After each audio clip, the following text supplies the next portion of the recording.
Hey guys, welcome back to some World of Warships. I was somehow convinced to play Hannover in a full secondary build spec, and it happened to work out, so I'm here to share that game with you guys today. We're just gonna full send it in with this ship, and we happened to come across a Thunderer and a Mecklenburg also pushing in. A bit of a rare sight, but very welcome. We're gonna have a pretty good time here. This build is, like I said, full secondary, so the upgrades here are not focused on main guns, and we might see that as the Thunderer turns out. A bit of a disadvantage of this build is, well, you're not going to be quite as consistent at punishing things. We're still trying to do the whole target lock unlock thing. We're also doing single firing our turrets, and we kind of just miss. But now we get our secondaries online, and that is going to be a ton of damage. You're always really happy to find something like a Thunderer, Conqueror, a Republic, anything with 32 millimeters of armor in a Hannover, since your secondaries are just going to pen everywhere. So that's what we're going to try and take advantage of today. This is really not something that's going to work most of the time in random battles. We do have a single submarine to deal with, but no carrier, which is quite nice, and it appears that the enemy team it's kind of migrated towards the sea cap, allowing us to take a bit of a 2v1 here, I would say. We do have some teammates helping us, but they're a little ways back. This secondary build, though, is pretty difficult to get working in random battles, but it is a ton of fun when you do get in range. Since these secondaries are a decent upgrade over the GK and the Preussen, the DPM is just much higher than the tier 10s, and the jump is much more than you get from going to tier 8 to tier 9 to tier 10. It's pretty substantial. It's not quite Schlieffen levels, but you're actually pretty close to Ruprecht secondary DPM. And of course, we get the special gimmick. These combat instructions give us even more DPM on the secondaries. And the range, you get out to over 14 kilometers of secondary range. And that DPM is like kind of ridiculous when it's showering a Thunderer. 32 millimeters of armor definitely struggles against this thing. Not only from the secondaries, like I've been focusing on, but Hannover, of course, gets a 480 millimeter gun, something like that. And the main benefit of that, of course, is we gain 32 millimeters of overmatch on the main guns, allowing us to pretty much ignore that Thunderer's armor completely. In this game, of course, it's 4.5 minutes in, and I'm on the enemy's side of the map already. I kind of just said, I'm going to push, and whatever happens, happens in this game. If I'm going to play the Hannover, I may as well try my best to full send it into the enemy team, and hope it works out. And in this case, it at least has in the beginning of this game. So 5 minutes into the game at this point right now, 130,000 damage, the first blood on the Thunderer, and this Mecklenburg is probably not long for this world as well. We do have to be a little careful with our HP. Hannover does look pretty insane here, at least from the beginning of this match, but I would say Hannover is not really that great of a battleship usually in this game, since it takes so much damage, and you're going to see that as we go on in this match. But this massive superstructure is such a pain point, especially at longer ranges. Battleships are just going to do so much damage to you no matter the angle you really take. And even though the massive strength of this ship is close range brawling this kind of thing here, it's really difficult to get games like this in random battles. I think you guys understand that. I do want to point out this play that I am making here, though. I'm actually going to decide not to shoot my main guns at this Mecklenburg and try and let my secondaries finish him off. That way I'm actually not going to be spotted once this guy goes down. And that won't allow the enemy cruiser that's in this smoke here to continue farming him. Unfortunately, he did get that first salvo fire after their damage control immunity period was up. So we are going to be on very, very low health. But you notice how we just were able to go dark here. It's really handy to have. It's a little greedy, of course, not shooting our main guns at the battleship there to finish him off. But I was trusting the secondaries, especially with the combat instructions up. It's pretty good at finishing off targets like that. And there we go with a random Citadel. That's pretty classic German battleship Citadel. The dispersion looks atrocious, and then the poor cruiser eats a ton of damage. Even though he tried to angle. That's kind of rough. I'm going to skip forward just a little bit in this game. I just spent some time healing and trying to get back into the fight here.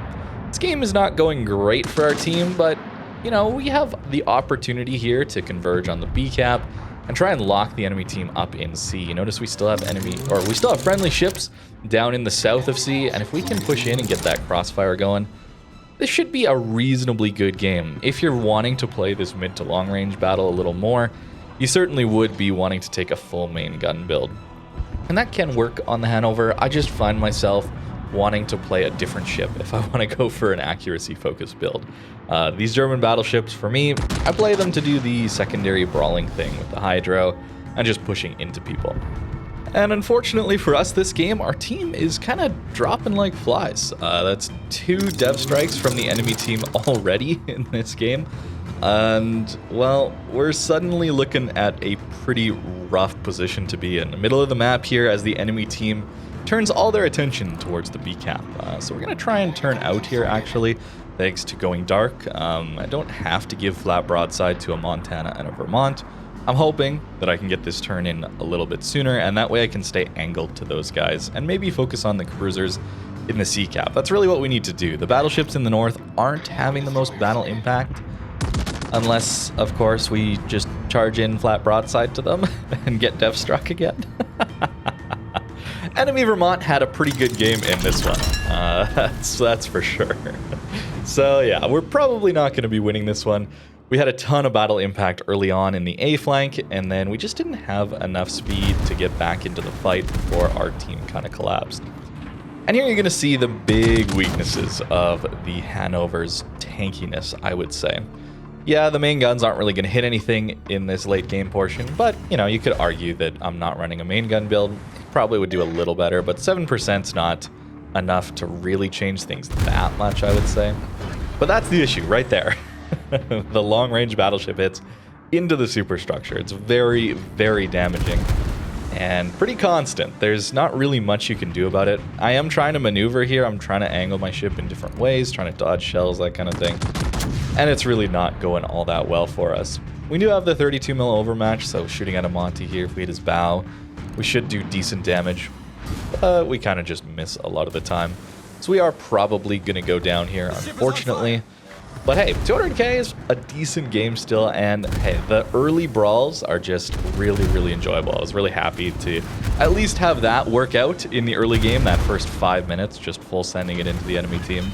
And getting lucky to not deal with any torps at all. The DDs just weren't around there. I don't know what happened there. I got pretty lucky in this one, at least at the beginning.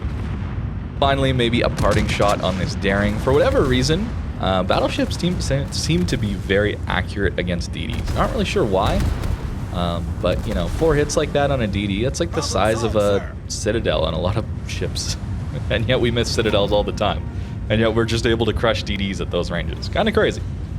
But this is going to be our death here. And that's going to be it for this match. I did click battle on in this instance, so I actually don't have the scoreboard for you, but I'll show you guys the build in port. And you probably noticed that I didn't get the special Lucian's secondary buff there, and that's because I wasn't running Lucian's. Unfortunately, I didn't think it would go that well, so I thought for a one-off secondary build to switch my commander over maybe wasn't worth it, but it turns out I should have done it. We would have had even more secondary DPM. But this is actually the build I was running. I was considering not taking Emergency Repair Expert. This was the commander I already had.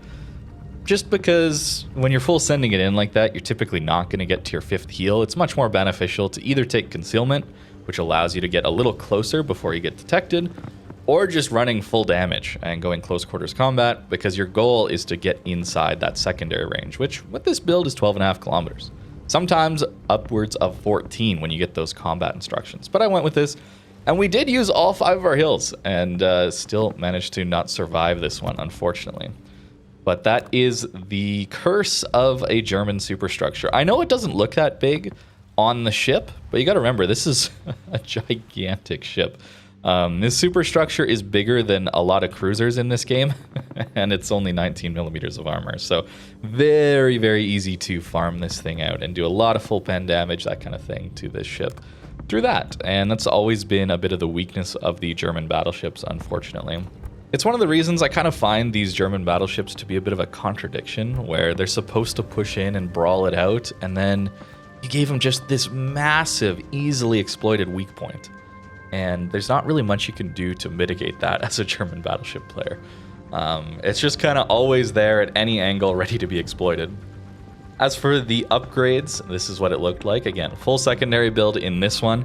If you're wanting to play the Hannover more like a hybrid ship, mid-range, you know, a little more reasonable for random battles, considering you're not going to be able to push like that most of the time, you can definitely run main gun reload and aiming systems. I think I have some videos on Hannover where I have done that, and it's been pretty decent as that mid-range focused ship, but it's still not going to come close to something like a Satsuma in that kind of role. So I'd rather just play my Satsuma like that and have Hannover as the full secondary. I understand that's a very privileged take, but if you don't have that many super ships, or, well, they are pretty expensive to play, let's be honest. Maybe going all in on something that's only going to work 1 in 10 games, let's say, maybe isn't the best idea. I can understand that completely. But that's going to do it for today's video. Just a fun all-out brawl in the Hannover. Hopefully we can continue pushing like this as the new patch comes out. I know Airship Escort is coming into random battles. Really unfortunate that it's not its own dedicated game mode that we can guarantee some nice value out of a build like this. But hey, maybe there's still opportunities if we run this build, and then maybe there's just a ton of Airship Escort going to be in the random battles queue. That's what I would like to see. I would prefer that, but you know, as always, it would be just better to have it as its own game mode, and then that way people can build what they want to. I totally agree with that sentiment and that idea, but at least Airship Escort's back. That's kind of like the small consolation here. There is the opportunity to get it in the random battle queue. So we'll see how that goes next update. I'm cautiously optimistic about it, since I do miss that game mode quite a lot, and am excited to play it again, even if the conditions are a little bit suboptimal. So I hope you guys enjoyed this video, a little bit of a full send in the Hannover that actually kind of worked, at least in the early game. Thank you very much for watching, and I hope you have a great rest of your day.